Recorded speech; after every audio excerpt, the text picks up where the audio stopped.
do here on Skiba News Nation, please like and subscribe. And also share with others so we can grow the biggest truth-seeking community on the internet. Huge shout out to all of our Patreons out there. If you like bonus content, you want some extra Skiba News Nation stuff, please go to patreon.com/Skiba News Nation.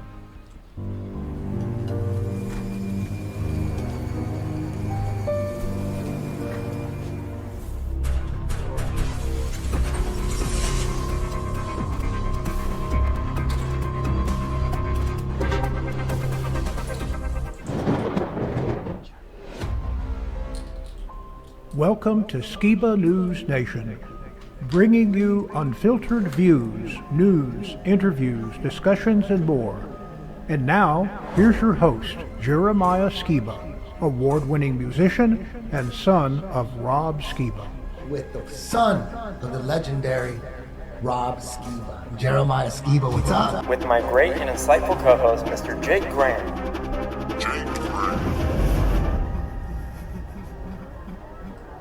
It's like I don't even want to wake up.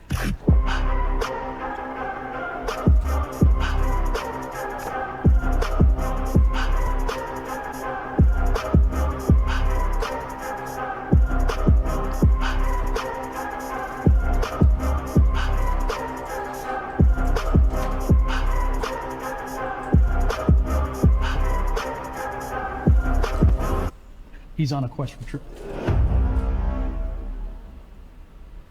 You know, here in the streets of Boston, I've had people come up to me left and right since I've been here. Usually they do something like, or, you know, aren't you that guy? And so, you know, everyone thinks they're being very clever, but they all do one of three things. You know. John Mashida's claim to fame is that the Guinness Book lists him as the world's fastest talking man, more than 500 words per minute. But his most memorable moments have been on television, in ads for Federal Express. And lately, minute rice. Slice the green peppers, use them with your minute rice primavera, paella, or pilaf. Chop a chicken for cacciatore. Slice a steak for stroganoff. Plain, I personally prefer plain with the pat. Side dishes. Fast, versatile minute rice. At what point did you realize you had this gift? Well, when I was 12 years old, growing up on Long Island, there was a cerebral palsy fair a few blocks away from my house, and they announced that they would donate $2,000 to cerebral palsy for anyone that broke a Guinness record. So at first I wanted to ride the roller coaster at Coney Island, so I called Coney Island, and they said, hey kid, take a hike at 12 years old. We're not going to let you strap yourself into the cyclone for 2 weeks straight. So I went home and I started flipping through the book and decided I wasn't going to eat a car, swallow lead pipes. So the next best thing was to lock myself in a room and teach myself how to do the fast talking. I also grew up in a family with 5 sisters, so to get a word in edgewise, it was self-defense. Mashida is currently on tour in professorial attire, promoting this spoof of academia. 4 years of learning condensed into 10 minutes of listening. But it's a neat little thing. It comes with fold-out, a curriculum, a little pocket-sized diploma. Once you graduate, you get to keep that. And it's orientation, biology, psychology, philosophy, political science, Roman studies, physics, visual arts, comparative literature, economics, and football. Look what I whipped up with minute rice. Minute rice garden, medley, Chinese chicken, and seafood cacciatore. Maybe we'll move on to Mexican beef and minute rice and chicken amadino. Do you ever, like, trip over a word or something there? I mean, do you... Generally what will happen, especially if I'm doing an industrial film or something, and you're trying to get 6 pages of dialogue out, and I'm sitting there, and I never memorize the things because they change them at every last minute. So I'm looking right into the camera, and there's a teleprompter there, and I'm reading it, and I'll mispronounce a word that nobody will catch. I mean, it won't be a bad mispronunciation, but it'll be wrong. And my brain will hear it. But I'll keep going because nobody stopped me. And about 6 words later, the brain goes, whoa, you can't get away with that. And all of a sudden, and I go, what'd you stop? It was great. It was great. I said, no, I mispronounced that word 4 paragraphs back. Lung trouble can come from the air you breathe at work, but thanks to the American Lung Association, you can breathe a little easier. They're working to fight all this lung disease. Your lungs are a miracle. Take care of your lungs. They're only human. And if my lungs weren't in great shape, I couldn't have said all this. The reason you were put into the Guinness Book, by the way, was because you sang the song, You got trouble. Right, okay. from the Music Man. Can you give us a little bit of that? I'll give it a shot. I haven't done it in a while here, so let's see. Freddie, the question situation, you number 2 challenge, you want to the caliber just indicated by the presence of the pool table in your community, where my friends are here, state over, River City, West Room, a good place, mind same was, mind stating, the hours, the hand gold, and forces at cool and key 9. So it's a little fast to understand, but when they slow it down... Wait a minute, you expect me to buy that? I tell you what, if you put this on a lexicon time compressor and you slow it down, really? You will in fact hear each and every word. That's how they have to verify it to be a record. Your word is mine. Okay, right. Here's a new contemporary challenge. This is from Michael Jackson's new album. His first cut there, Bad. I'm bad. If you could just sort of give us your rendition of it. I'd like to hear that. I'll give it up to the first chorus there. Okay. Your buddy's mine, gonna tell you right. You show your face in the broad daylight. I'm telling you how I feel. Gonna hurt your mind. Don't shoot to kill. Come on, lay it on me. All right. I'm giving you one on the count of 3 to show you stuff or let it be. I'm telling you, just watch your mouth. I know you game. What about you? Well, I say the sky's the limit, and to me that's really true. But my friend, you see nothing. Just wait till I get through because I'm bad. Come on. Bad, really bad. You know I'm bad. You know, bad, really bad. You know I'm bad. Come on. You know bad, really bad. And the whole world does the answer just right. Just tell you once again who's bad. Close. Very sloppy, but close. Oh, that wasn't bad, actually. That wasn't bad. Who's bad? I'm not bad. Am I bad? For the record, if you're curious, it was Jackson in a minute 8, Machida in just 20 seconds. For the 10 o'clock news, I'm Marcus Jones. Hey, Skiba News Nation family, welcome to episode 102 of Skiba News Nation, your weekly source of the latest news, controversial topics, conspiracies, forgotten history, and so much more. I'm your host, Jeremiah Skiba, and today we'll be talking about the power of AI and how it's always watching you, FEMA's bad response to Hurricane Helene in Ashville, North Carolina, Hurricane Milton hitting Florida, revelation in the stars, people stuck on the freeway and Florida evacuation, an all-new OPA'S corner, and this week for History's Mysteries we'll be talking about an unexplained mystery, the calls from a dead man, and our weird history will be about Lobster Boy, from freak show to murderer, and an all-new segment which I call Excuse My Sense of Humor, memes and much more, so subscribe and stay tuned. Now as always, I'd like to introduce my great and insightful co-host, Mr. Jake Grant. Welcome, Jake. Can you talk that fast? Sometimes I can talk right that fast. I already tripped, I think. But yes, in my mind, I think I can talk that fast. But I think the translation issue is between the mind and the tongue, right? Right. I totally get that. Yeah, man. Well, how are you? Doing good, man. Doing good. I had some pictures, but I've been shipping games all day yesterday. Super excited for people to get their hands on my my board game, and I got some pictures if you guys want to see. Yes, I sure do. I can't wait to get mine.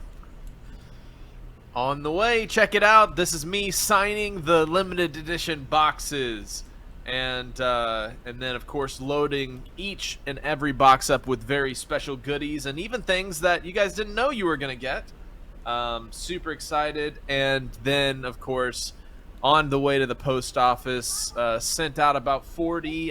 Have a few people that I'm still working on, but I'm pretty excited. I got to ship out a whole bunch of the games, so be on the lookout, and hope you guys enjoy them once you get your hands on them. And inside each game is a very rare special collector edition holo card, randomly distributed. So hold on to those. You know, one day it might be worth some money. But anyways.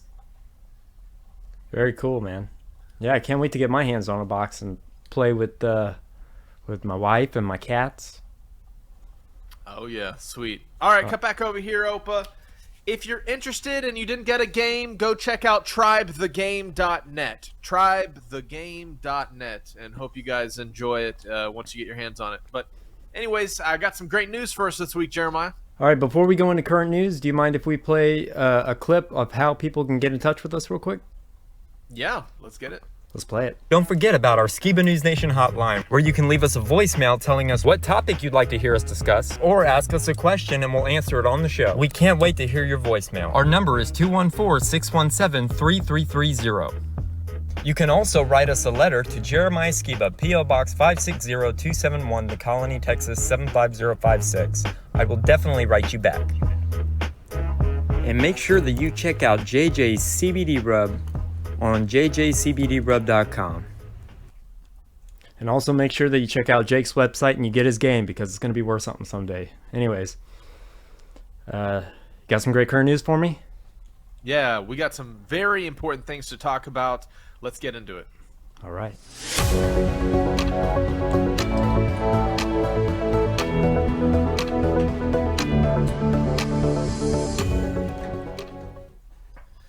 All right, because most of this episode we're going to be covering the topic of hurricanes and natural disasters and what you can do to get the right information to the people that you might need, to get help from, right? In case you're ever in a disaster, what would you do?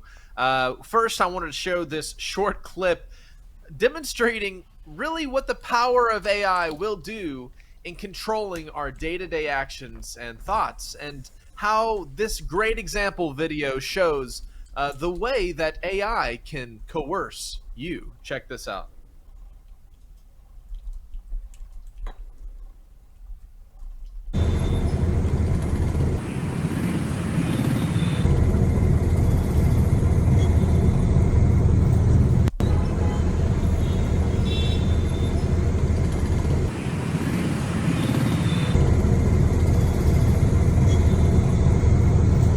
No helmet, no green. That's crazy. Oh, man.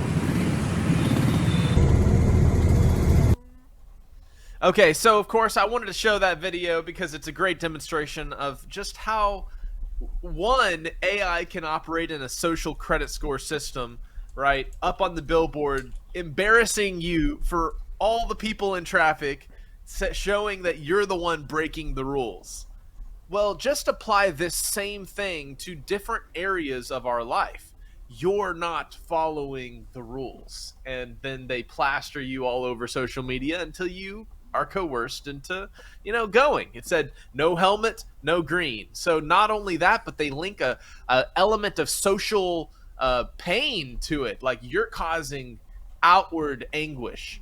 And that's exactly what we saw rearing its ugly head during the pandemic a few years ago, which was the concept of your choices, your actions directly affect and influence the herd. And that's true to an extent, but there's a fine line, and that line has been turned gray in several situations regarding bodily autonomy, our rights as individuals, and we're seeing a lot of rights being infringed upon during this current time. We want to cover the topic of relief efforts with Hurricane Helene over in North Carolina. Let's start off with this very interesting video, which is Glen Beck interviewing FEMA crew in Ashville about Hurricane Helene relief. Check this out. And they don't know we're here really until they get here and we tell them they see us over here. But it is plausible, though, that those who, one, are either cut off from the location, because they're still rebuilding roads, obviously, at Cable Rest, or doesn't have power, won't know about even where this truck exists, or if it does exist. Right, and there's no way actually. So we're DSA, Disaster Survivor Systems, right? So what we actually do, we work items like these, and we actually go door to door. We go door to door and try to knock on every door in the county. And we go at the direction usually of the emergency manager, because the fire chiefs are going to tell us where people are, where things are devastated. So we literally go door to door. So when does that start? That's way above my head. You're talking to Peon Eddie. Yeah, okay. You're not talking. Do you want to talk to my crew? You want to talk to my crew lead? Here, let me get my crew lead for you. She might have some answers. But again, it goes back to my point, which is that, okay, so I need to fill out a form. I need to scan a flyer. Yeah. How do I know this exists? Oh, the local media. Okay, well, they don't have power. Yeah. They might not have a vehicle. Right. So what about I saw a lot of them washed away. That's right. Hi. Ma'am, how are you? This is Patricia. Hi, Patricia. I'm Glenn. This is Congressman Mills. Hello. How are you, ma'am? Good. So we're wondering, we just asked, when do you guys go door to door? He was telling that After we get the general stuff done, we got to hit the mass people first, wherever the mass people are. So the mass people are here. Let's get them into the system as quickly as possible. Once we get the masses done, then we start going door to door. Okay. How do people know you're here? We just got here. You just got here? We were here yesterday. Yeah. And today's our first day with this unit. Yeah. And then tomorrow we're going to move the unit up by the car wash. Oh. Yesterday we couldn't do anything besides give them the information because we didn't have any Wi-Fi. Right. I will say, and this is just someone who's, we got lucky enough. All right, guys, that's fine. Before I did, but I think Glen Beck there on the ground, really grilling random volunteer FEMA workers that have no clue what's going on. I just wanted to give some time to Bear Independent of Grindstone Ministries. It demonstrates, the difference between people who have been through the rodeo numerous times, helping with disaster relief, helped out with recent tornadoes, helping out there in the disaster zone there in that area. So first, let's watch this clip about dispelling some rumors that are going around about internet, things, and somebody on the ground there. And then also we're going to cover the way to filter information to help people the best. And it's going to be very important with the coming bad weather and hurricane damage that's likely to come from this large growing storm in the Gulf that's already on its way. But anyways, let's go ahead and check out this clip dispelling some rumors regarding the recent relief efforts in North Carolina.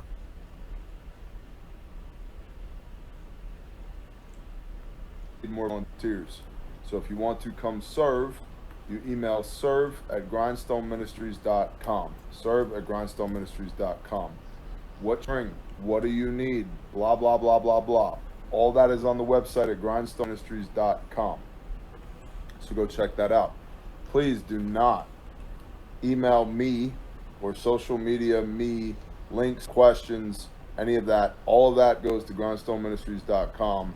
I'm up here at the strategic level trying to figure all this stuff out. So, and especially sending me videos. Barry, you got to watch this video. No, I didn't have to watch that shit beforehand. I definitely don't have the time or the literal bandwidth to watch it now. Okay, so please don't do that. What else? The situation in Western Tennessee, as far as governance is concerned, is good. TEMA, Tennessee Emergency Management Agency, is not confiscating supplies. Okay? They're relocating supplies, many of which were located in school. Schools are starting back in 9 days. Can't have school in a building filled with supplies. So those supplies are being relocated to Bristol Motor Speedway by Tennessee Emergency Management Agency. That's intentional. TEMA is working with Grindstone to disperse those goods, those supplies as needed. But we have to know what we have, which is why they're going to Bristol so they can be inventoried, and because there's enough room at Bristol to hold everything, then be pushed back out. They're not being confiscated, they're being moved. That being said, the stuff that is at churches is being left alone because churches already function as a volunteer resource center and as a distribution center.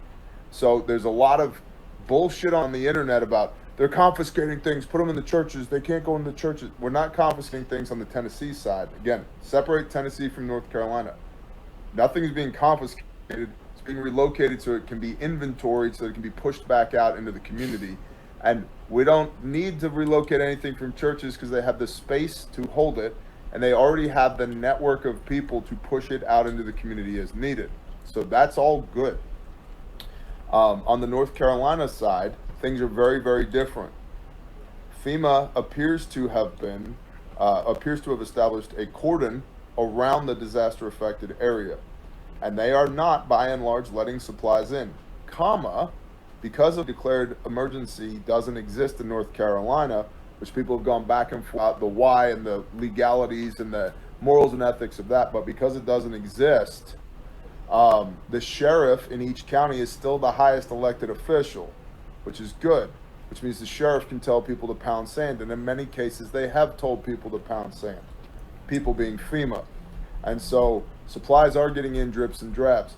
Grindstone has established what we are calling the Ho Chi Musk Trail to literally, on our backs if necessary, bring Starlinks from Tennessee into North Carolina behind enemy lines. We also have helos. We're also working on craft boats, and we will need barges as well. This is literally sea, air, and land at this point.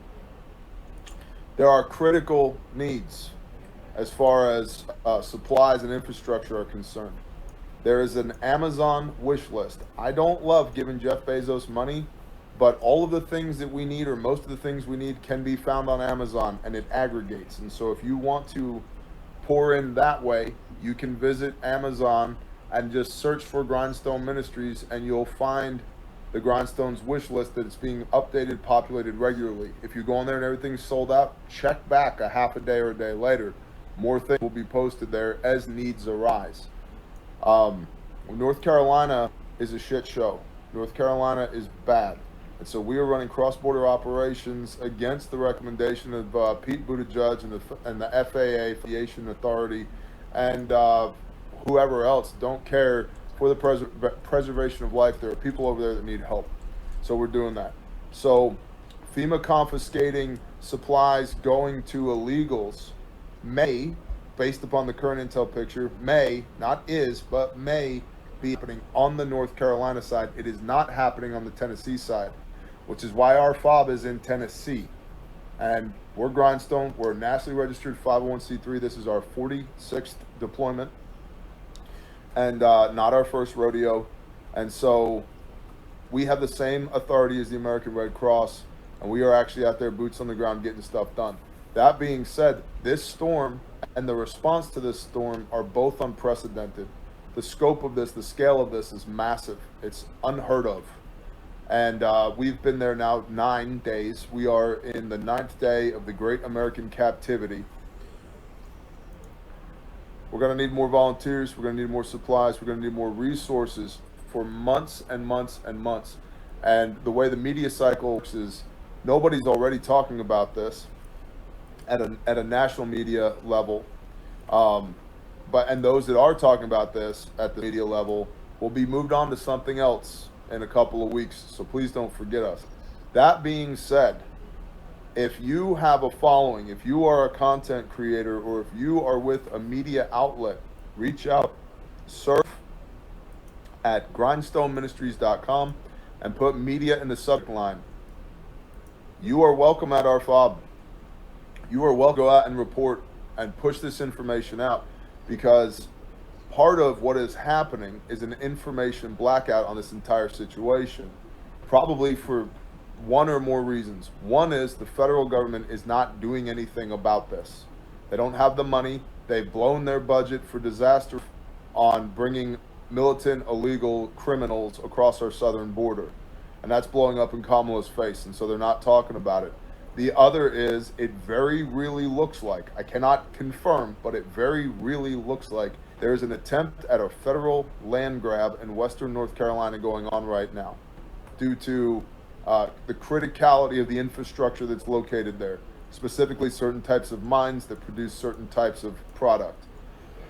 Which rumor, maybe, maybe not, mining permits on September 24, 2004 were submitted by BlackRock for these areas that were then hit by a storm. I can't confirm that, and it doesn't change the situation on the ground.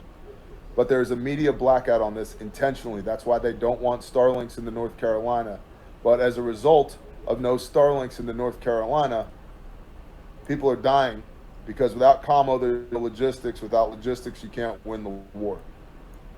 So that's a little bit of an update from the field. Please visit grindstoneministries.com.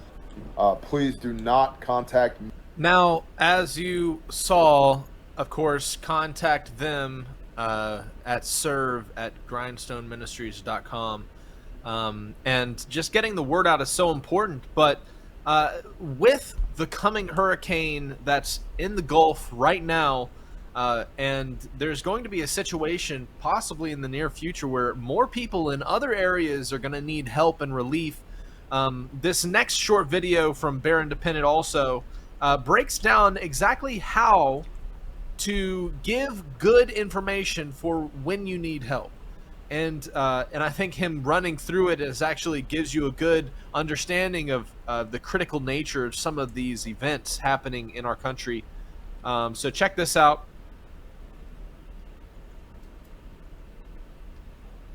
Out here at the FOB with Kyle, who's doing stuff, Grindstone stuff. I wanted to give you guys and girls a little bit of information. Please share this. If you are requesting assistance for yourself or on behalf of somebody else, when you call something in, email something in, or come to the FOB and say, hey, somebody needs help, we need some information more than there's a person up over here on this mountain, they need help. More than just a Facebook post, too. And yeah, more than just a Facebook post. 1 second, Mr. Ben. We need a location. Where are they? Either a physical road address or latitude and longitude. We need a location. We need a name of the person or persons who are requiring the assistance. We need to know how many of those people require assistance.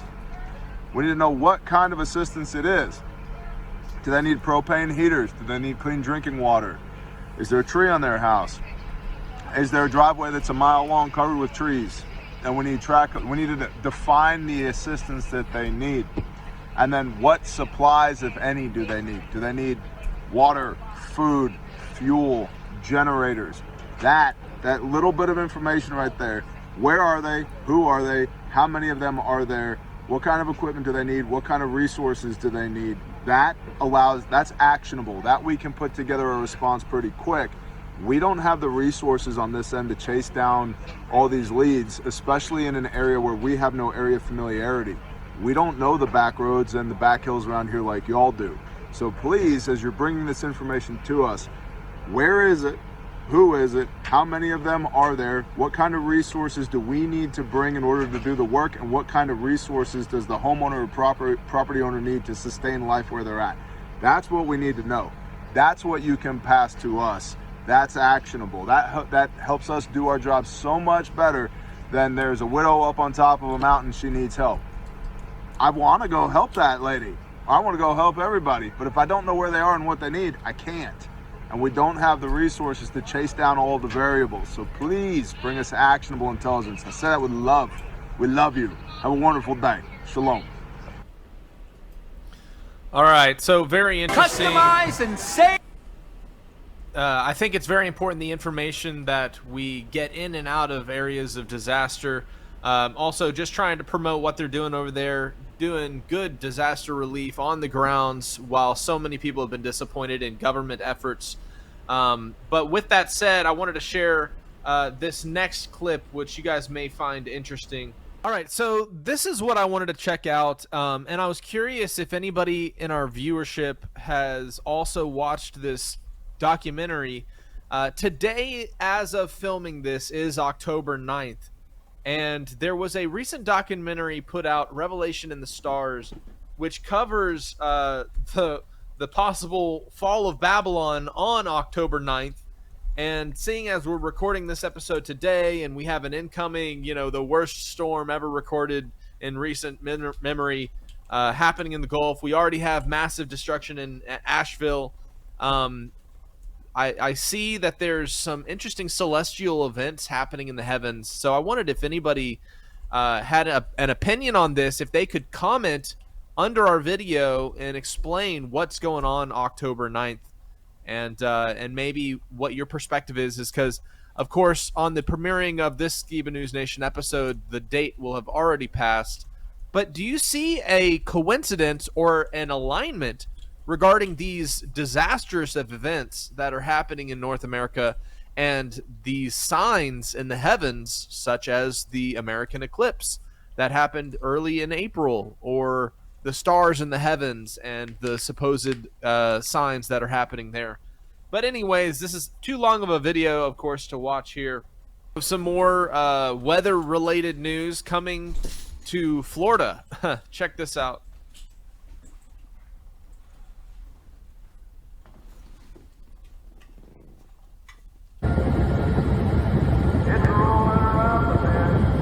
Now that's the traffic leaving Florida right now. And that's Johnny Cash playing.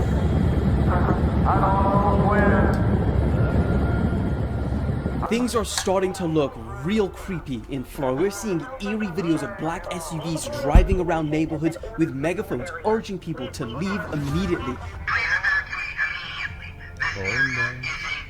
We're seeing traffic cam footage of the roads out of Tampa Bay just stacked, while the way in almost empty. As you can see, people have turned this into a lane and that into a lane. And that's an 18-wheeler on the shoulder, you guys. That is insane. This is the view in Tampa, Florida right now. It's miles and miles of gridlock as No traffic cops at a pulling near people over in standstill. that And kind people of are using evacuation. every possible section of road to flee Hurricane Milton. Millions of people are now under mandatory evacuations in Florida, and the process of getting that many people out before Milton strikes, not an easy task. This is Interstate 75 north of Tampa. It is the main route out of those evacuation zones. Every single lane has really been bumper to bumper for days now. It's unlikely that traffic will let up here in the next 24 hours ahead of the storm. You can see this line of cars. Let me step out of the way. This is going for miles and no one is moving. We were on this very road from Pinellas to Hillsborough with the bridge that connects it yesterday jammed for miles. Took us an hour and a half just to get back to Tampa. In the days of Exodus, when you read the story, you'll see that the Pharaoh's magicians, they could do enchantments and they can do certain things. But a day came where God showed up and showed out. And we're in a similar stage right now in this world. We're hours away from impact. And the plans of the fallen are the plans of the fallen. Are they manipulating the weather? Is weather being altered and manipulated? Are we at a stage that this has gotten out of hand? And now they're at a stage where now they can't even control it, like what happened in Dubai. They were doing cloud seeding for years, and then it came out of control. And in one day, they got more rain than they had in 75 years. This breaks down Hurricane Milton update and how Florida is bracing for landfall. And I wanted to show that other clip because it showed all the traffic lines of people leaving the area because, you know, they don't want to be stuck in a situation like what, you know, is currently happening in North Carolina of people having to be rescued and just utter destruction. But prayers going out because, you know, it'll be Thursday morning that this hits, and then we're going to be covering this episode from that live Friday. So hurricane, but is expected to weaken when it makes landfall. ABC's Rena Roy says the evacuation window is quickly closing as the storm moves in. This morning, time is running out to prepare for historic Hurricane Milton as the monster storm closes in on Florida. This is destructive, life-threatening storm surge, not a safe environment to stay in. So if you're in one of those storm surge evacuation zones along the west coast of Florida, please heed that evacuation advice. Milton expected to make landfall late tonight as a Category 3 or 4 hurricane, bringing up to 18 inches of rain and a record storm surge of up to 15 feet in the Tampa Bay area. It has the potential to be one of the most destructive hurricanes on record for the state of Florida. Sarasota County has issued an evacuation for your area. Authorities driving through coastal neighborhoods warning people to leave while they still can, and if not, prepare for the worst. Write your name on your arm so we can identify you. We're all talking the same way. Get out of these areas because we can replace your home. We can't replace your life. Airlines added thousands of seats, allowing more people to get out. The rain and the wind and all that, and I said I have to go. Yeah, why don't they do that normally? Into Milton to gather data, their plane jerking around in extreme turbulence.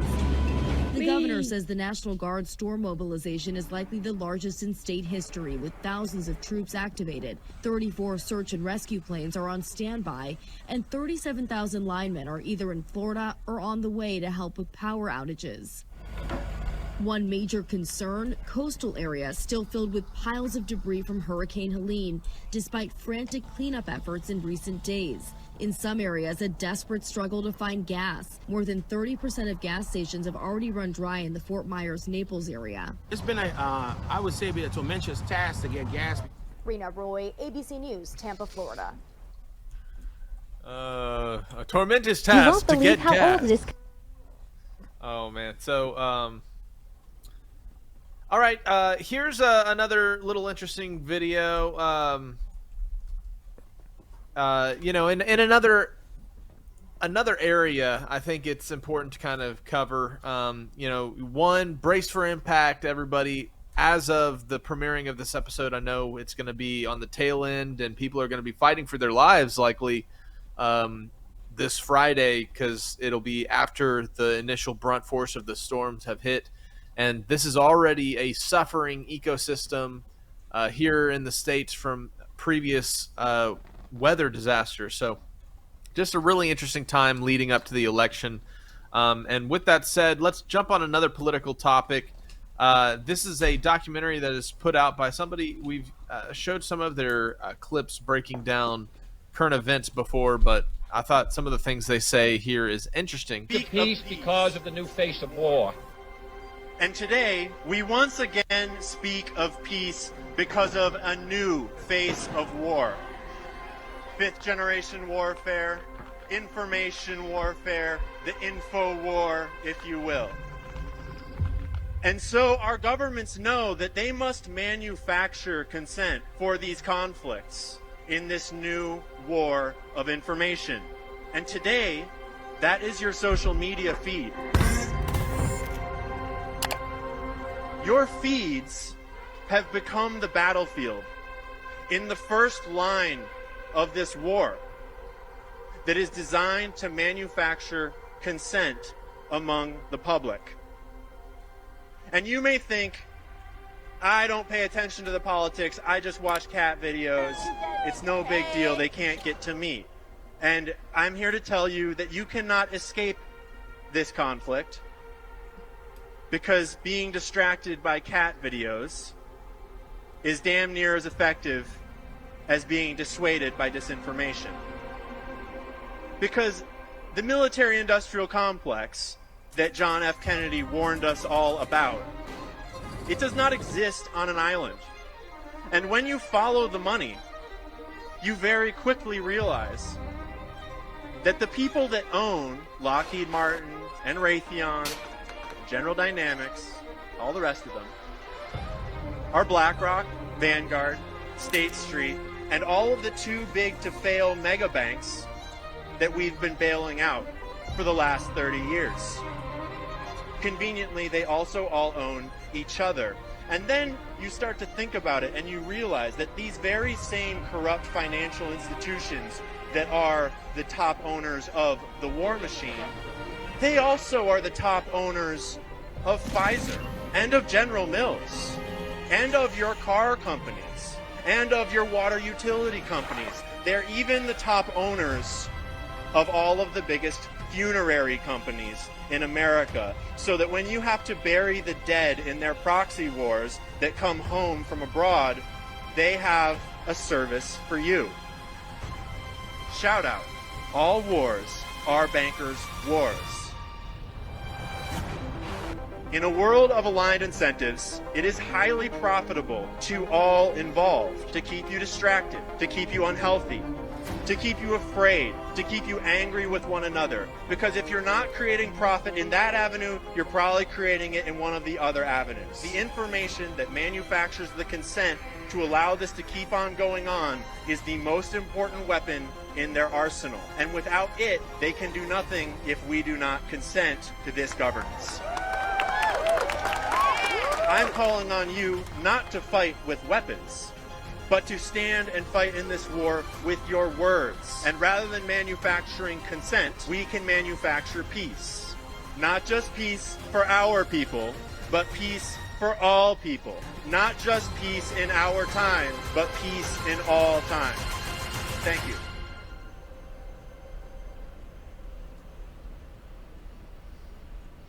All right.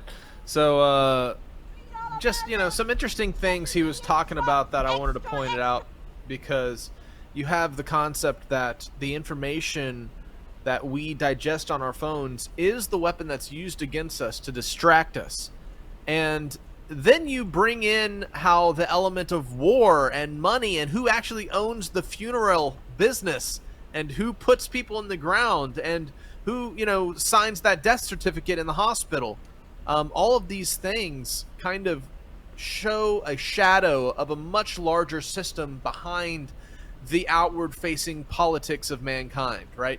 And it shows that there can be a nefarious agenda behind the modification of weather, behind the push and pull of politics. And so there's money to be made, and people are just a number, unfortunately. And so that's why I think there is something to some of these concepts that why would they care about human life if they were modifying the weather? Or was it literally just a big experiment that got out of control and is now creating these life-threatening disasters? And is that the element that we have to understand? Who's the boogeyman? Who's the bad guy? Is it just a revelation of human corruption at the highest levels, or is it simply ineptitude? So that's kind of the questions, but with that shared, that's all the main pressing news, and back to you, Jeremiah. All right, thanks, Jake, for another great current news as always. Now, a quick look at the Babylon Rising bookstore. Check out our new and improved BabylonRisingBooks.com, where you can get Rob Skiba's books, bundles, DVDs, DVD-ROMs, videos, and so much more. You can even get Sheila and Jeremiah's books, so check it out now.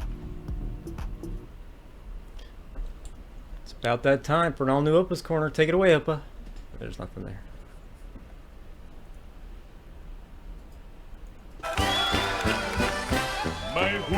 der hat 3 Ecken. 3 Ecken hat mein Hut. Und hat nicht 3 Ecken, dann ist es nicht mein Hut. The strange, the bizarre, the unexpected. These are the kinds of subjects a man named Robert L. Ripley challenged us to Believe it or not. believe it or not, you. Wally, believe it or not. Believe it or not. Believe it! You're a loony.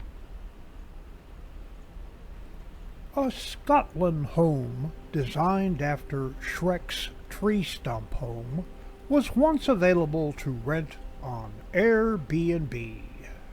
Believe it or not. I want to stay there. DreamWorks had a long lineup of celebrities to play Shrek, one of them being Nicolas Cage. Believe it or not. Babe Ruth's jersey from his famous called shot in the 1932 World Series sold at auction for a record $24.12 million. Believe it or not. There was a proposal to make the moon the 51st U.S. state in 2012. Believe it or not. In 1893, the U.S. Supreme Court ruled that the tomato must be considered a vegetable, even though it's technically a fruit. Believe it or not. The term dumpster is a brand name, just like Kleenex is for tissues. Believe it or not. Creative YouTuber The Q developed a bike with square wheels that actually worked. Believe it. Looks painful. Or not. Candy corn once went by the name Chicken Feed. Believe it or not. Thomas Edison nicknamed 2 of his kids Dot and Dash. Believe it or not.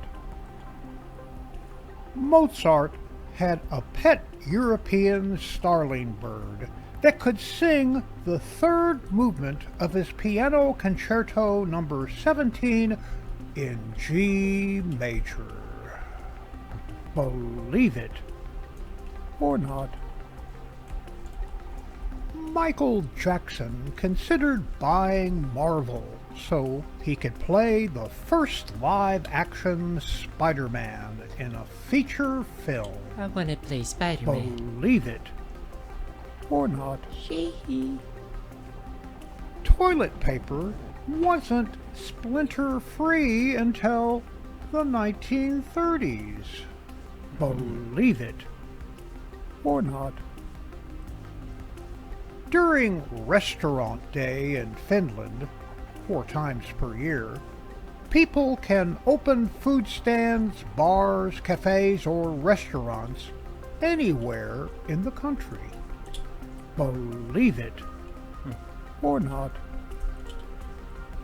In the Wizard of Oz film, the Tin Man cried chocolate syrup instead of real oil. Believe it or not. Michael Jackson had an entire supermarket closed so he could shop in peace without being confronted. Believe it or not. Squirrels were rarely seen outside of forests prior to the 19th century, when they were introduced to U.S. parks for entertainment. Thanks a lot. Believe it. Or not.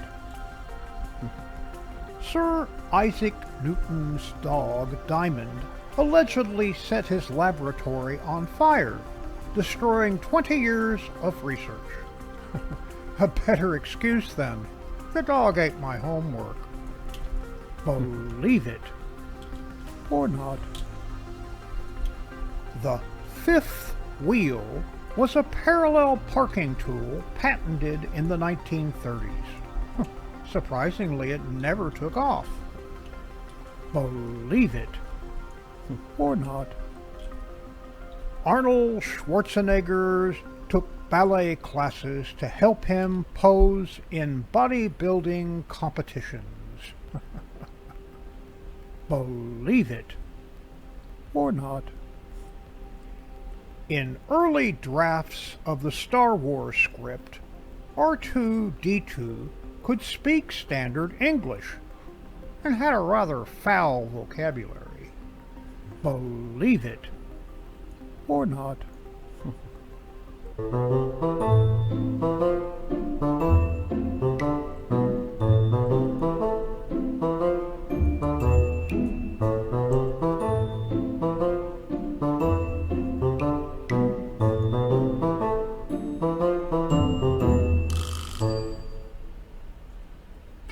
Someone told me you can't make jokes about hills. I'm inclined to agree. Anyone have any jokes about birds? There's no thrush. Can I get grounded for telling a joke about pepper?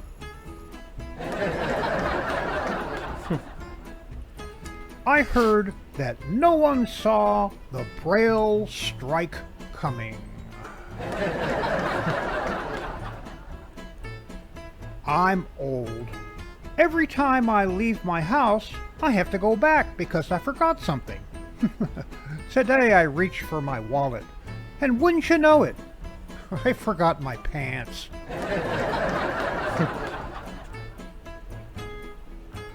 I found a new technique that has improved my memory. I quit listening to people, so I have less stuff to remember. It's tough getting older. I went into an antique store. They wouldn't let me leave. I tried using that face aging app. It said, nah, you're good. I'm officially an old man. I give unwanted advice to total strangers.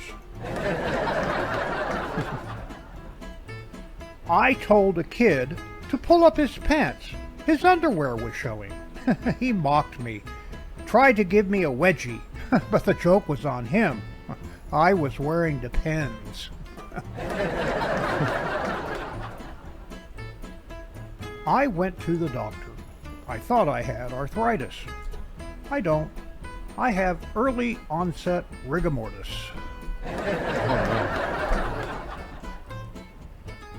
Anybody drop their phone in the toilet? I did. And after I did, I put my phone in a bag of rice. Anyone drop a bag of rice in the toilet? I joined a dating site for people my age called Carbon Dating. I asked a woman on the site for her number. She told me it was 140/95. Did you know on the Canary Islands there is not one canary? And on the Virgin Islands, same thing. Not one canary there either. I went to a repair shop. Sign on the door said, "We can repair anything. Please knock hard on the door. The bell doesn't work." It's finally October, which means all the cobwebs and dust in my house just became Halloween decorations. Some girls don't like to walk in the rain because it puts their face back into factory settings. The reason I don't like Facebook's Memories feature is because it shows me 6 years ago wearing the same shirt I have on right now. You know, we should be able to call in healthy. Look, I'm not coming into the office today. I feel really good and I don't want to waste it on being at work.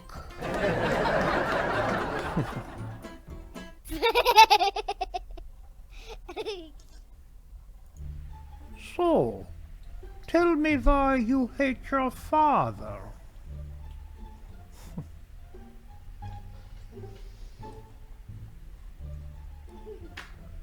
History's first prop gag. How do you like my invention? It fools the enemy so you can play dead. Nice, but for some odd reason, I find it funny in sort of a cheesy kind of way.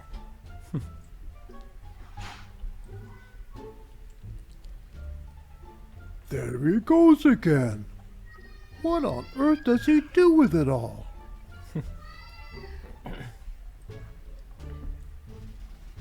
The real reason for Schubert's unfinished symphony. Well, that makes sense. At the annual Serial Conference. What do you guys think of the seminars? They're great! Turn it off, dude. Yes! My wind chimes catalog. They're having a huge sale.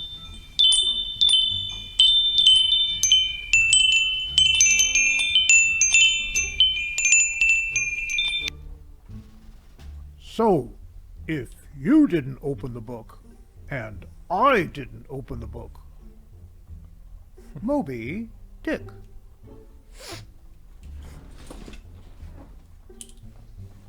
Be on the lookout for 2 lightly toasted slices of multigrain bread. They got about a half-hour head start.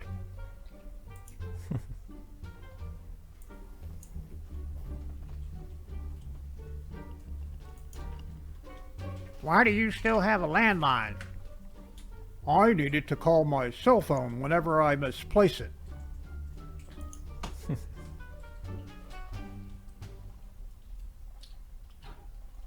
We're all out of coffee. This'll wake you up. That'll be $4.50.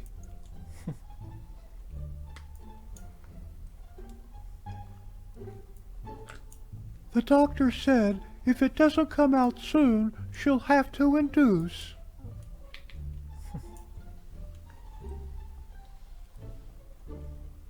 Welcome to the annual Clown Ball.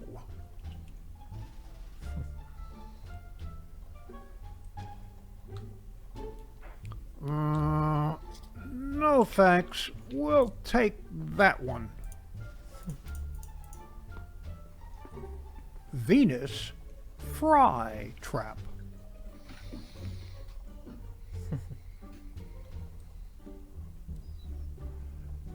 Next year, we'll get her something besides Field Full of Squirrels.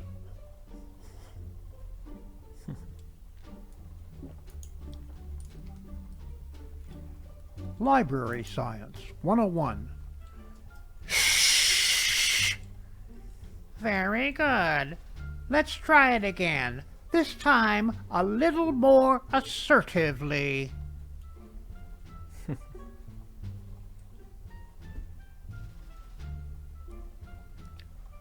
This dangerous viper, known for its peculiar habit of tenaciously hanging from one's nose, is vividly colored. Hoo-hoo! Murray, look! Here's a picture of it.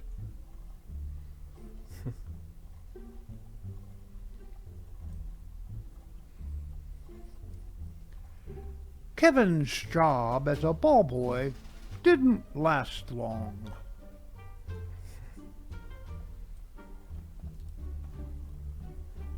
Here you go, 2 Happy Meals and a barely coping meal. In this piece, Muffy uses broad, vigorous strokes in a passionate expression of feline angst. It's beautiful.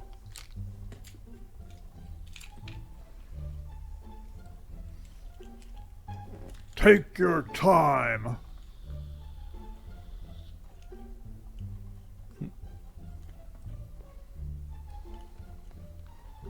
Amazon Prime. I suppose this means we'll have to row a lot faster now.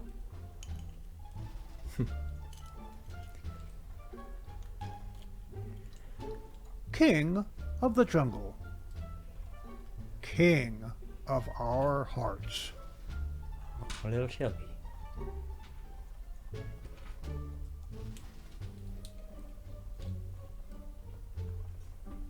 Herding dog is so bland. I prefer motivational Barker.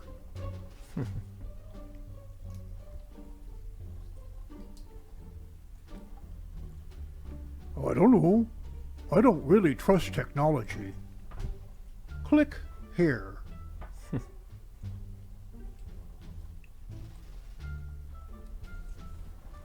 Early checkers. Oh, wait. I don't want to do that.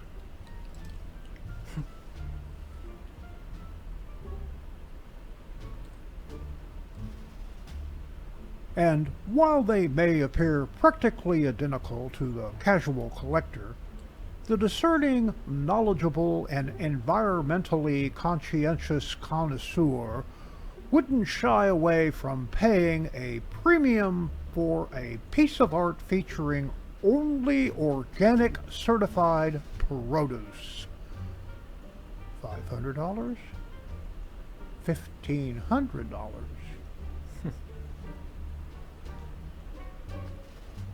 Nothing is as it seems, my son.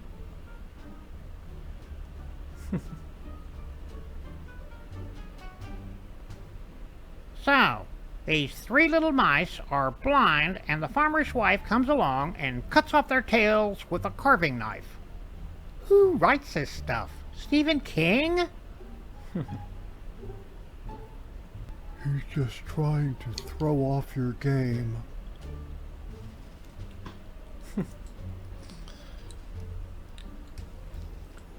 We're with the IRS. We have reason to believe you may have counted your chickens before they hatched.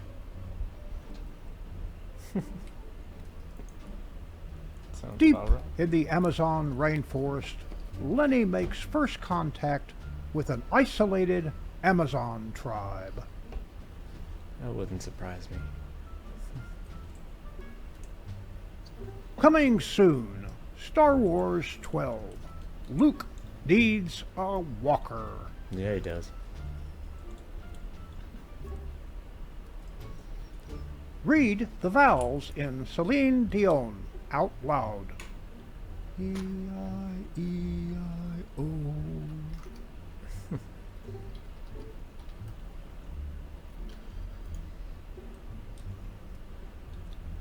Texas speed limit.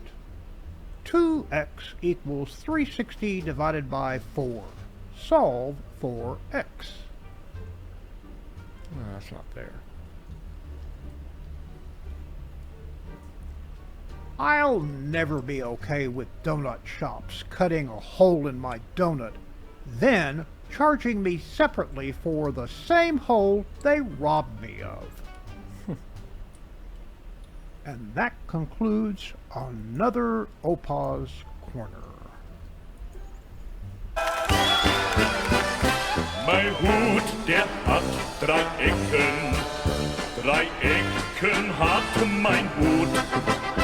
Und hat nicht 3 Ecken, dann ist es nicht mein Hut. OPA'S Corner is now available on my own YouTube channel, like, share, and subscribe. Thank you, Opa, for another great Opa's Corner. Go subscribe to his YouTube channel and show Opa some love. Now, this week's History's Mysteries is brought to you by Brighter Image Lab, so check this out. Unleash your confidence with Brighter Image Lab. Growing up, I was always self-conscious about my smile, especially the gap between my teeth. It didn't just impact my childhood, it followed me into adulthood, affecting my confidence every time I smiled. When I started Skiba News Nation, I knew it was time to make a change. That's when I discovered Brighter Image Lab, and they truly transformed my confidence and my smile. Their veneers gave me the confidence I had been missing for all those years, and I want to share the same feeling with all of you. I believe in their products so much that I reached out to partner with them after I got my first pair, so that you could experience the same life-changing results. If you've ever felt insecure about your smile, like I have, now's your moment. These veneers are a game changer, and you can get 20% off with my code SKIBA20 at checkout. Or you can click the link below and start your journey to a more confident you. So check out Brighter Image Lab today. Your perfect smile is just one click away. It's time for an all-new History's Mysteries.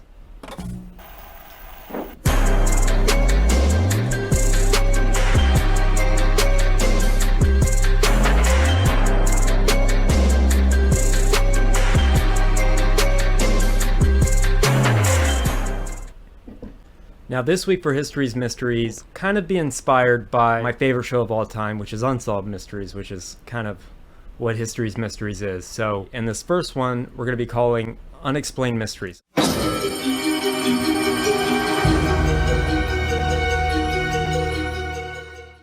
So this unexplained mystery I call Calls from Heaven. This first story totally blew my mind. So check out this first clip so we're on the same page.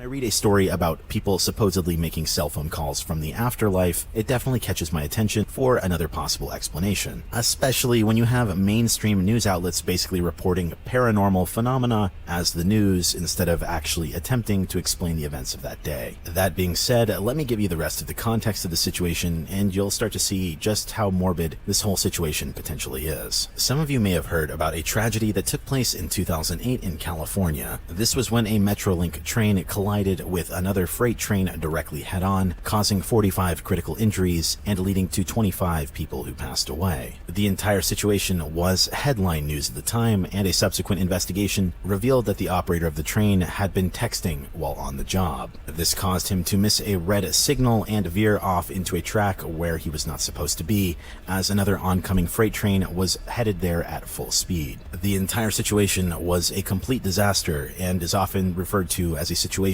that was likely completely avoidable due to the inattentive nature of the operator. And that is the context of where our mystery starts today, because what very few people know about this individual incident is the details of one specific victim, that being Charles Peck, an agent for Delta Airlines. He had been working in Salt Lake City, Utah, and was 49 years old at the time, where he was visiting California for a job interview to be transferred to Van Nuys Airport in Los Angeles. Now, the reason that Charles was looking to transfer jobs was because he had recently become engaged to his fiancée, Andrea Kotz, and one obstacle he was looking to overcome prior to getting married was relocating so they could live in the same state together. And on September 12th, 2008, when the crash occurred, Charles was on that train. And what would make the situation incredibly questionable is what would happen over the night after Charles had been in that train crash. Now, I'm going to play a real news report from KTLA at the time this happened, and I want you to pay close attention to all the details of this story and tell me if you notice something that doesn't quite add up. She says they might have looked like an odd couple. Andrea Katz is 6'1", Chuck Peck was 5'7", but she says they were made for each other. They've been friends for 20 years, and after his divorce a couple of years ago, their friendship turned to love. She was on her way to pick him up from the Metrolink station when she heard the news on the radio. She knew immediately he was on that train, but was he alive? And then they got the first call. It was to Chuck's son in Utah. And he said, my dad just called me. And I said, what did he say? Where is he? Is he okay? He didn't say anything. The phone rang and it said, Dad. They watched the tormenting search for survivors, certain that Chuck was alive and trapped in the wreckage. Between Chuck's kids and other family members, about 36 calls were made from Chuck's phone. But there was only static and silence. And then almost 5 hours after the collision, at 9:08, Andrea got a call. And we were yelling in the phone, hang hanging in there, baby. We're going to get you out. You're going to be okay. It was the hope they needed, and when the rescue efforts were about to turn to recovery, there was another call, and that prompted search crews to trace it. It was coming from the first train, so they went back in one last time. And they were so excited. They had this incredible adrenaline rush at the thought that they could possibly go find another survivor. And we gave her a description, and they spent the next couple of hours looking for him. And they did end up finding him, and they said that he had died immediately on impact, and there was no way he could have been calling us. She believes those phone calls got them through the night and helped them find Chuck's body. The intellectual side of my brain thinks, gee, it was a computer malfunction, and the emotional side of my brain it was just Chuck letting us know that he knew that we were scared for him and letting us have hope. And she's also comforted by the fact that they were happy, ready to get married and start their new life together. She believes he was riding that train with a smile. And they may never find out exactly how those calls were made because Chuck's phone was never found. Reporting from News Center, Lynette Romero, back to you in the studio. So the tragic crash happened in 2008, and a Metrolink train in California crashed head-on with a freight train, and the crash left 45 people critically injured and took 25 lives along with it, and Charles Peck being one of those who was killed. And it's very strange, the fact that his phone was calling his family and leaving messages but going to voicemail. The whole thing just doesn't make any sense to me. I mean, the fact that he was on his way to start a new life with his fiance is so heartbreaking, and all because the other operator was texting while driving. Or I don't know, do you drive a train? What do you do? I guess we'll say driving a train. After the crash, Peck's phone made 36 calls to his loved ones. I mean, that's a lot of phone calls. So theories go from the paranormal to a tech malfunction. So let's explore more theories with this next clip.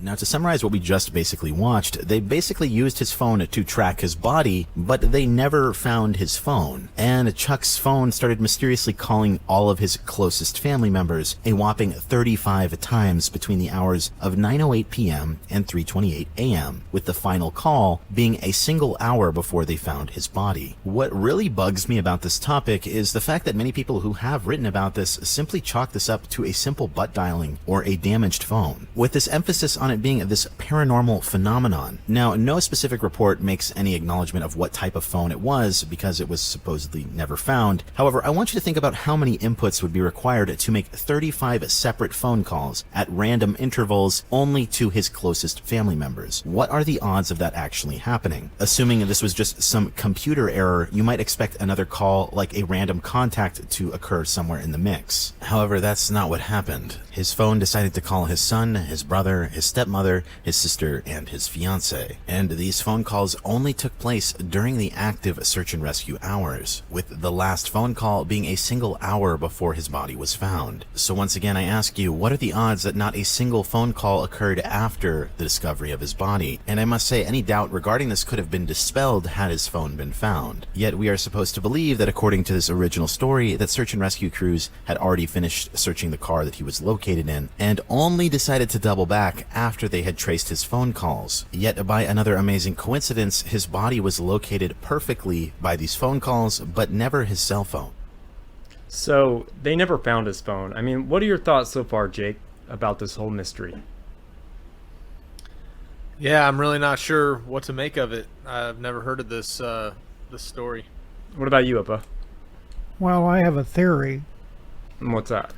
The theory is that when the trains hit, the impact was so hard, and he probably had his phone in his hand, and it threw the phone away out into the whatever the countryside was there. Somebody picked it up and started playing with it. I mean, that would make sense. So, on to the final theory of this story.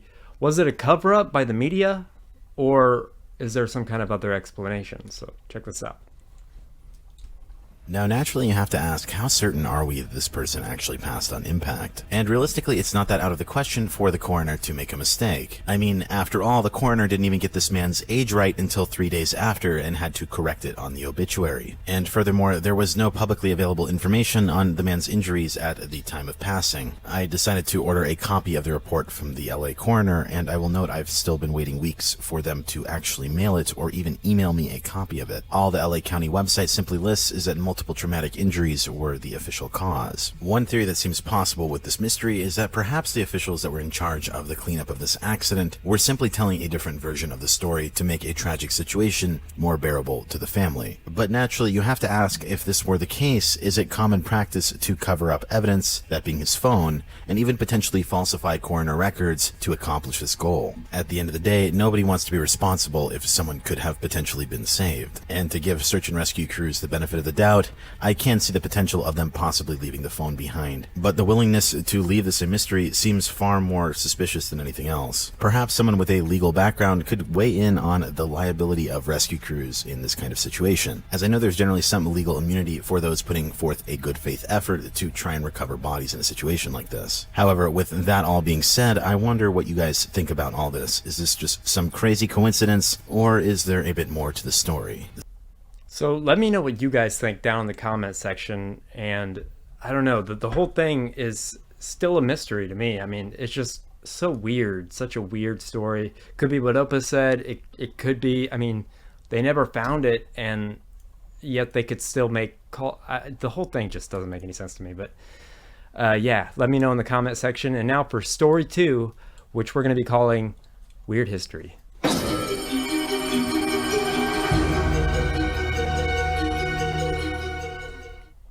So let's switch gears a little bit and talk about this man right here, the Lobster Boy. His name was Grady Franklin Stiles Jr., better known as Lobster Boy. And who was Lobster Boy? He was a sideshow performer with a genetic condition that fused his fingers and toes into claw-like shapes. He also gained notoriety for his violent behavior and involvement in a murder case, which we'll be getting into later. So let's learn a little bit more about his unique and troubled life. So check out this clip.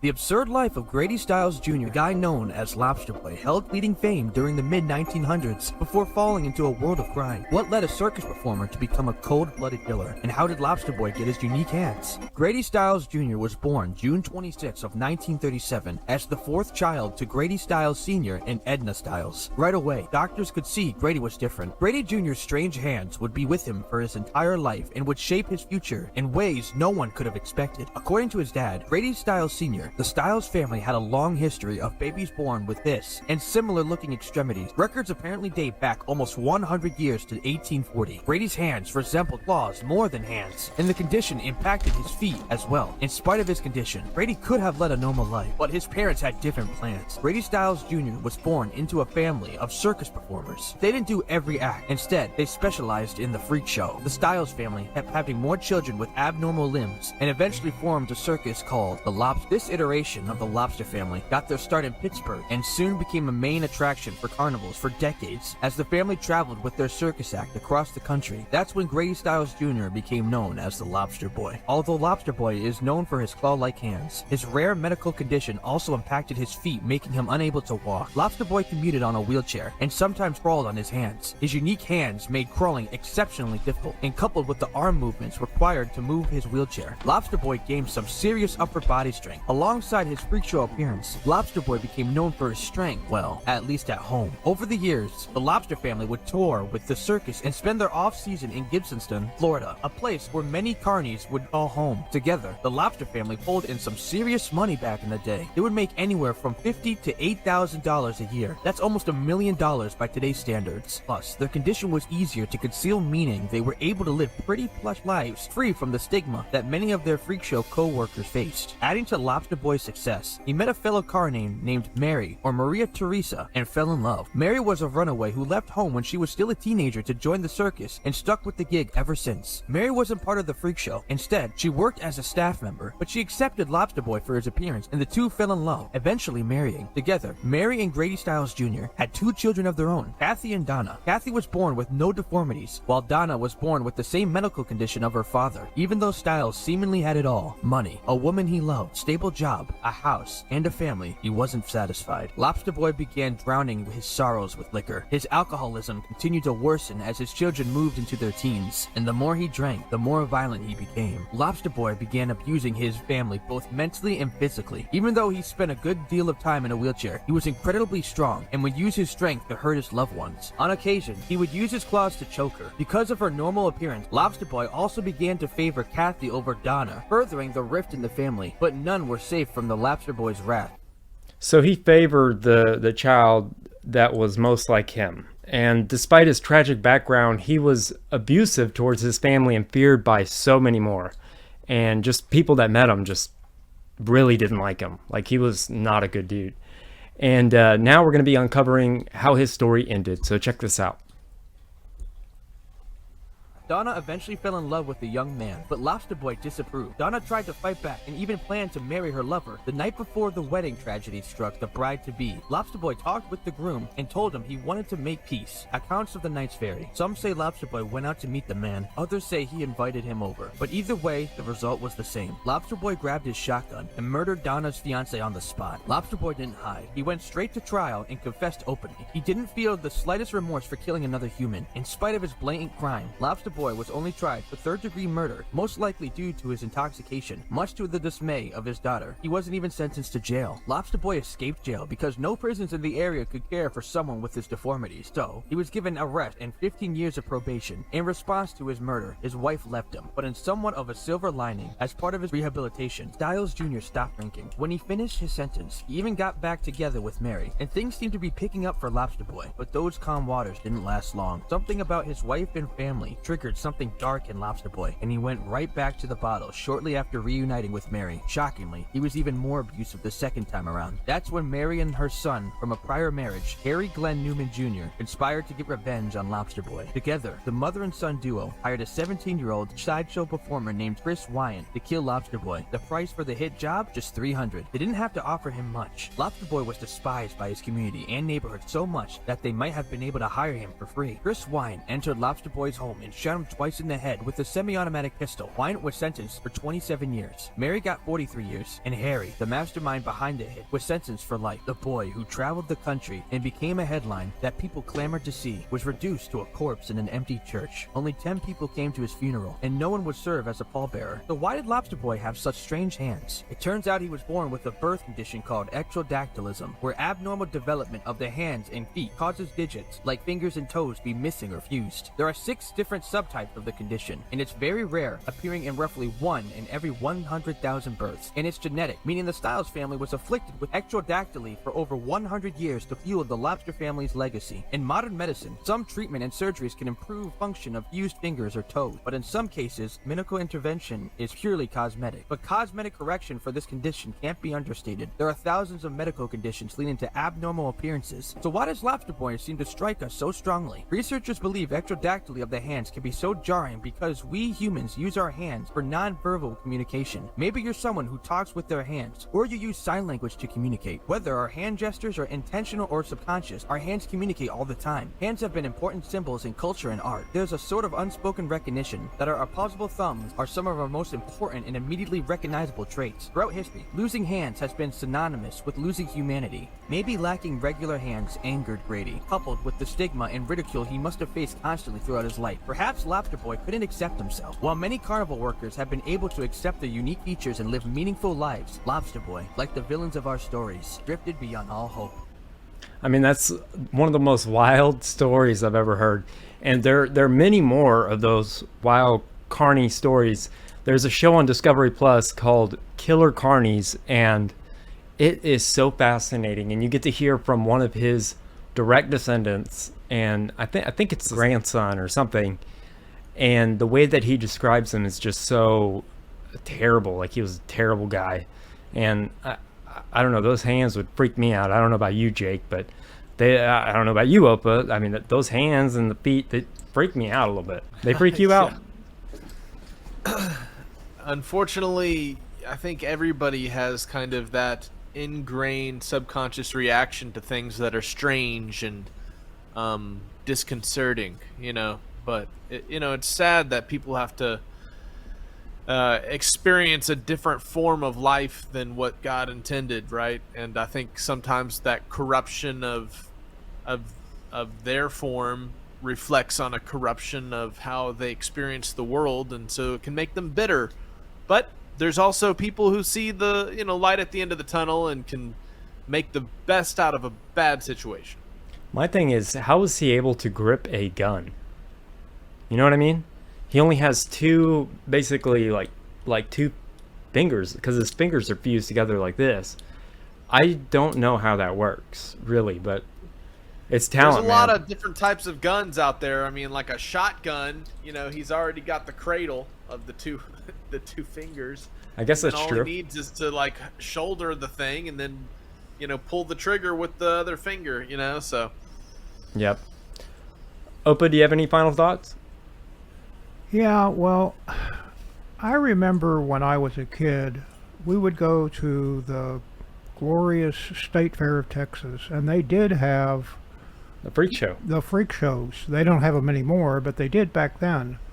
And I remember every time going in there and seeing whatever they were trying to push and going like, what a waste of money. I mean, this was poor people who just had some genetic problems, born with some strange things, But then at the same time, they made way more money back in the, like, a lot of old carnies are kind of upset that they can't do that kind of work because they can't get normal jobs at like Walmart or even like McDonald's. They have no other form of job. They have to live off the government. But when they work for the circus or when they work for, these sideshows, that's a more politically correct term, not freak shows, sideshows.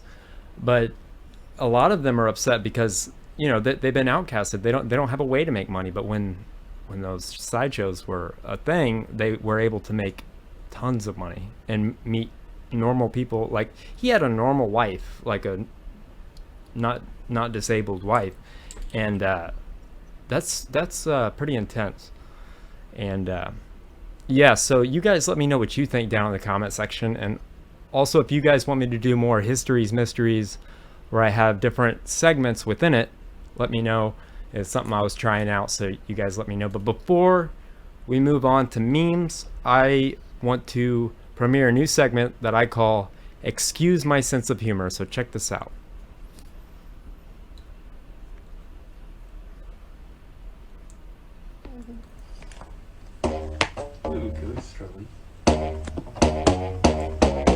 Yeah.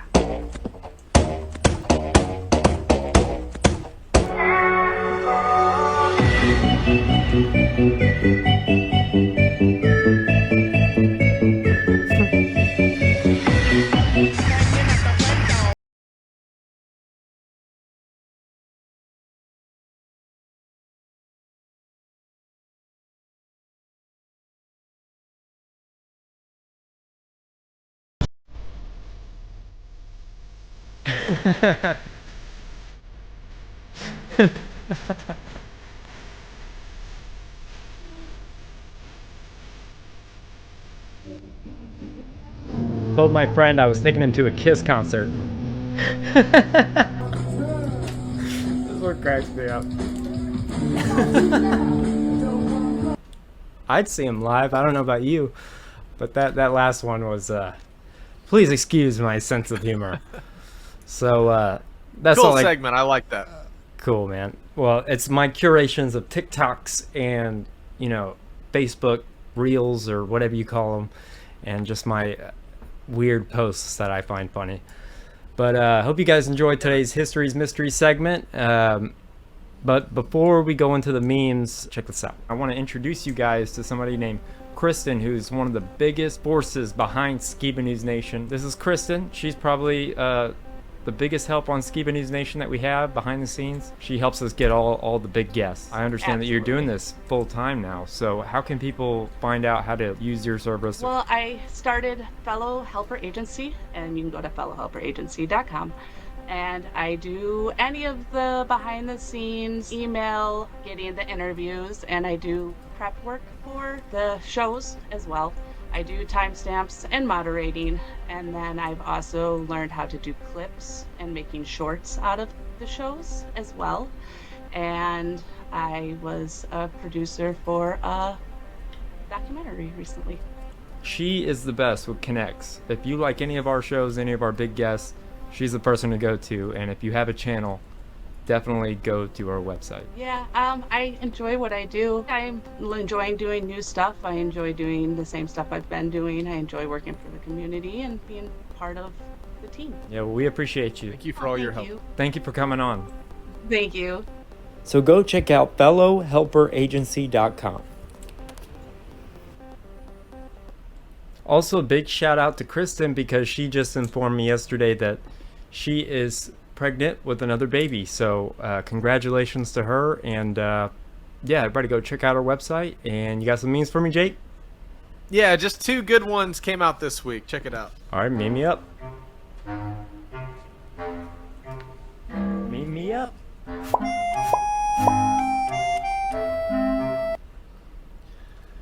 Public disclaimer, check this picture out. Alright, just a reminder, especially with all the things people have been saying recently about weather modification. You're not sick, you're just under the weather. Hey. And I thought this one is hilarious. There are 2 types of people. Those who need to relax before chores, and those who can't relax until the chores are done. And somehow they end up together.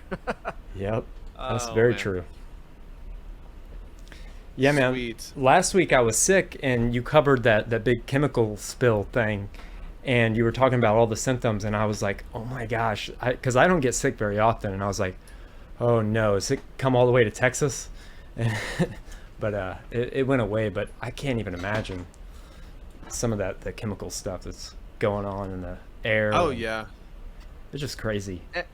And disasters, when they create these systems of failure at energy plants or whatever, then who knows what's getting washed around the country and, you know, is getting thrown up in the atmosphere and carried to a distant city, you know, nobody suspecting a thing.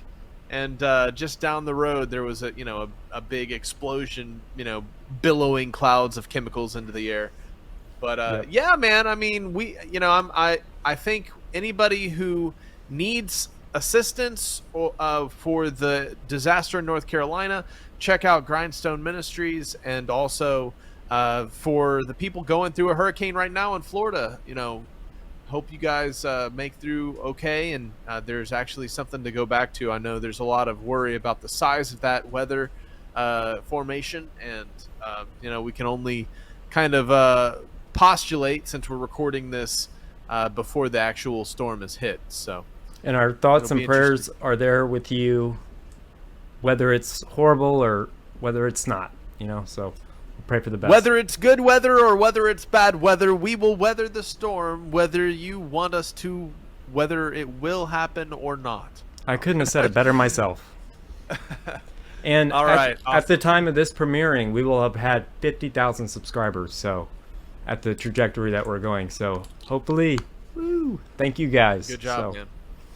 Congratulations, and thank you, everybody. Yeah, man. You're a second half of Skiba News Nation, so is OPA. So I guess we're all a third. So thank you, Jake. A 3-legged dog. Yeah, tripod. So thank you, Jake, for another great current news and memes as always. OPA, thank you for another great OPA'S Corner. I hope you guys enjoyed today's History's Mystery segment and my tripod joke just now. We hope you enjoyed today's episode as a whole. Stay awake, not woke. Subscribe and stay tuned. If you like what we do here on Skiba News Nation, please like and subscribe. And also share with others so we can grow the biggest truth-seeking community on the internet.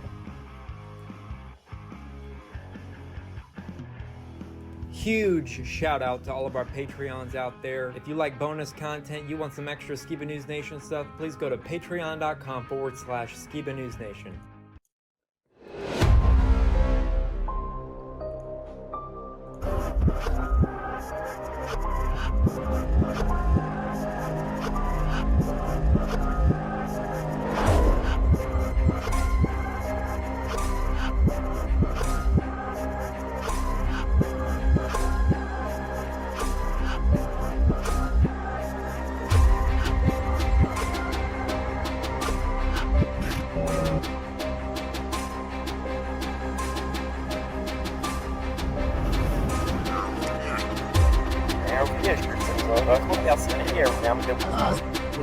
Son of the legendary Jeremiah Skiba.